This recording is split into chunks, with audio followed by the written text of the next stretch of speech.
Yes के excellence tutorial में। तो आज के इस ट्यूटोरियल में हम लोग मोस्ट इम्पॉर्टेंट सवाल देखने वाले हैं जो यूपी बोर्ड एग्ज़ाम के लिए बहुत ही मोस्ट इम्पॉर्टेंट है और यह सवाल 2019 और 2020 में भी पूछा गया है। तो इस टाइप का सवाल ज़रूर यूपी बोर्ड एग्ज़ाम में पूछा जाएगा। तो चलिए सवाल को देखते हैं। सवाल है, दो अंकों से बनी एक संख्या एवं उनके अंकों को उलटने पर बनी संख्या का योग 66 है। यदि संख्या के अंकों का अंतर 2 है तो संख्या ज्ञात कीजिए।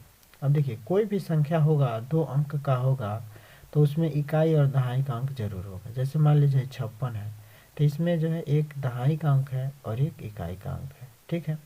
यानी कि 5 दहाई का अंक है और 6 इकाई का अंक है। अगर इस संख्या को हम लोग दूसरा टाइप से लिखना चाहें तो इसको हम लोग लिख सकते हैं 5 गुणे 10 धन 6 लिख सकते हैं। 56 को 5 दहा 50 और 10 धन 6 56 हो जाएगा। तो इस संख्या को हम लोग इस टाइप के भी लिख सकते हैं, ठीक है। तो इसी तरह से हम लोग इकाई और दहाई की संख्या मानकर और एक जो है क्या करेंगे, संख्या बना देते हैं, ठीक है।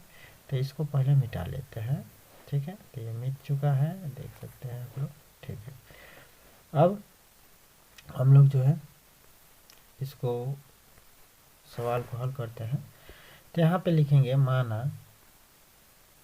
माना इकाई का अंक, इकाई का अंक y है तथा दहाई का अंक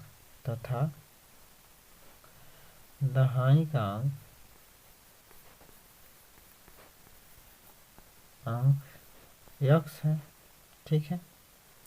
माना इकाई का अंक y है, दहाई का अंक x है। तो संख्या अगर हम लोग बनाएं तो संख्या क्या हो जाएगा, संख्या बराबर हो जाएगा, देखिए दहाई का अंक 10 गुना होता है तो दहाई का अंक का 10 गुना कर देना है और प्लस में इकाई का अंक जोड़ देना है। तो ये हमारा एक संख्या बन गया, ठीक है। दहाई और इकाई का अंक अगर हम लोगों को पता है तो एक संख्या हम लोग ऐसे लिख सकते हैं 10x धन y, ठीक है। अब सवाल में कह रहा है कि ये तो एक संख्या हो गया, 2 अंकों की एक संख्या हो गया ये, ठीक है। अब इसमें कह रहा है कि यदि उसके एवं उसके अंकों को उलटने पर बनी संख्या का योग, तो इसके अंकों को उलट कर संख्या बनाते हैं। यानी कि ये अगर आप पहली संख्या मान लें तो अंकों को पलटने पर बनी संख्या या नई संख्या हम लिख सकते हैं इसको। तो नई संख्या अगर हम लोग बनाएं तो नई संख्या हम लोग को क्या बन जाएगी, केवल अंकों को पलट देना है। यानी कि y को जो है x के जगह पे और x को y के जगह पे ला देना है, ठीक है। यानी कि 10y धन x कर देना है, ठीक है। 10y धन x कर देना है। अब 10y और धन x हो गया, ये नई संख्या हो गया। अब प्रश्न में कह क्या रहा है, ये देखिए प्रश्न में ये कह रहा है कि उन संख्याओं का योग, कह रहा है कि 2 अंकों से बनी संख्या एवं उनके अंकों को उलटने पर बनी संख्या का योग 66 है। तो 2 अंक से बनी संख्या और अंकों को उलटने पर बनी संख्या का योग बराबर लिख लेते हैं 66। यानी कि यहाँ पे लिख देंगे प्रश्नानुसार,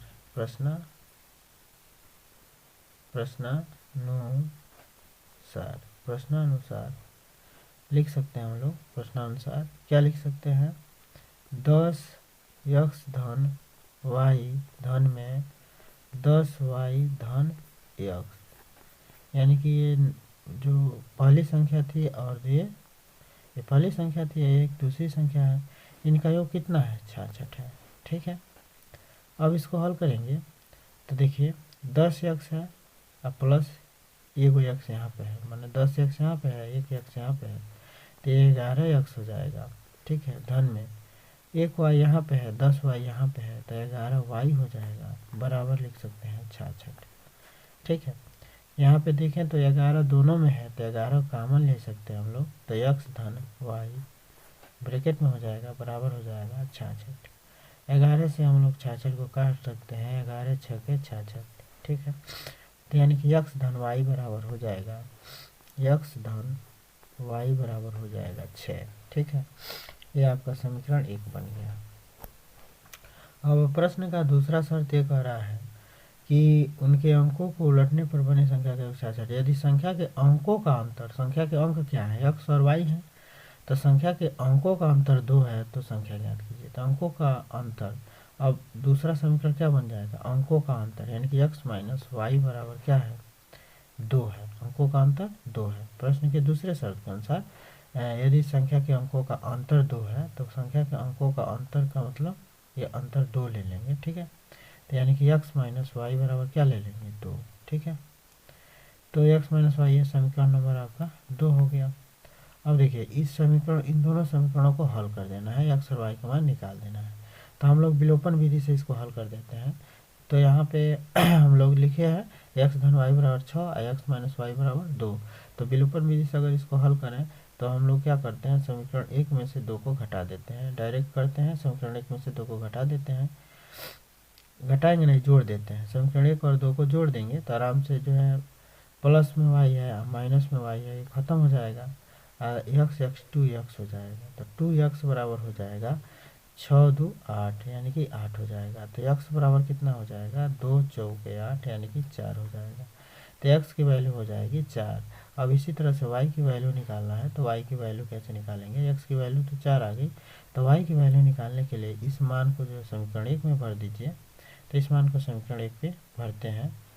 तो यहाँ पे देखिए समीकरण 1 में भरेंगे यानी कि x धन y बराबर क्या है, 6 है। और इसमें अगर हम लोग वैल्यू भर देते हैं, x का मान 4 आया था तो यहाँ पे 4 धन y बराबर ले लेते हैं कितना, 6। तो 4 को इधर पक्षांतर करेंगे तो y बराबर हो जाएगा 6 माइनस 4, ठीक है। तो 6 में से 4 जा 2 हो जाएगा यानी कि y की वैल्यू हो जाएगी 2। तो x का मान आ गया है 4 और y का मान आ गया है 2, ठीक है। x का मान 4, y का मान 2। तो संख्या अब का बन जाएगा, जैसे x जो है 4 है तो 4 का मतलब दहाई का अंक 4, इकाई का अंक 2। तो अगर संख्या और हम लोग बनाएं तो इसे क्या 10 गुणे 4 धन 2, तो ये हो जाएगा 10 चौको 40 2 42। आइए वो संख्या क्या हो सकता है, अगर अंकों को पलट दिया जाए तो ये हो जाएगा 24। तो यही आंसर हो जाएगा, एगो 42 हो जाएगा, एगो 24 हो जाएगा, ठीक है। तो बस यही आंसर होगा। आशा करते हैं सवाल आप लोगों को समझ में आया होगा। सवाल समझ में आता है तो चैनल को लाइक सब्सक्राइब कर दीजिएगा। फिर मिलते हैं अगले वीडियो के साथ, तब तक के लिए जय हिंद।